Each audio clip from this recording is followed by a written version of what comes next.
When and how do you go about transferring the utilities for your new home into your name?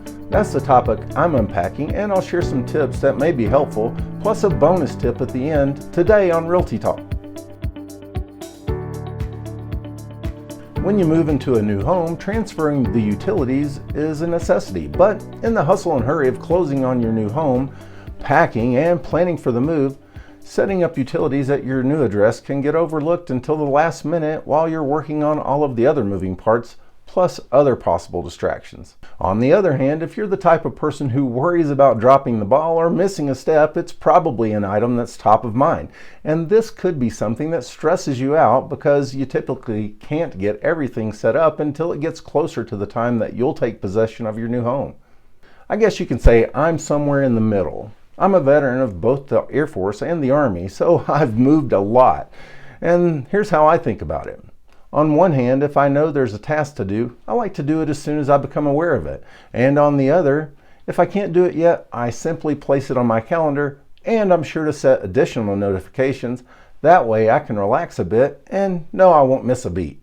However, sometimes you don't know what you don't know, meaning you know the house has power, water, and a way to heat the home.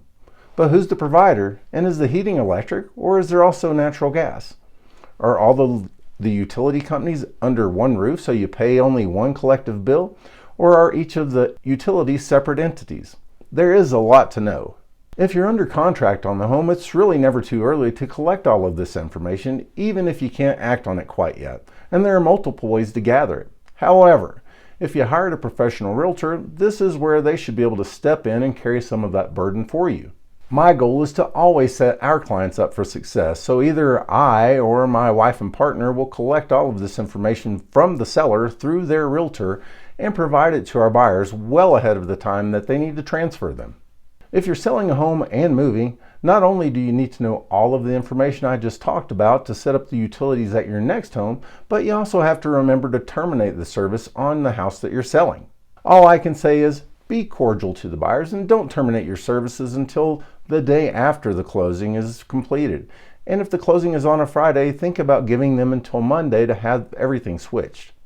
If the buyers already requested the change of service, it's not likely that you'll pay for the extra couple of days, but I typically err on the side of being generous rather than rigid.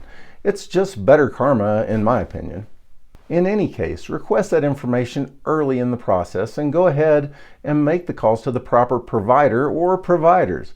Ask them what their process is and make sure you know about any potential fees they may charge for setting up new service. That way there won't be any unexpected surprises later, and you'll feel prepared for the necessary steps when the time comes. Now here's a bonus tip for sticking with me to this point. There's one more service provider you'll want to be sure to speak with, and that is the trash and recycling company. When moving in, most often you'll generate a lot of trash right up front.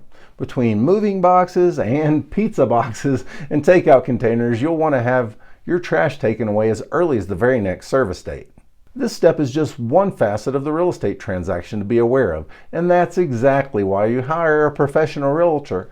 An experienced realtor walks through this process dozens of times per year, so it's a walk in the park for them.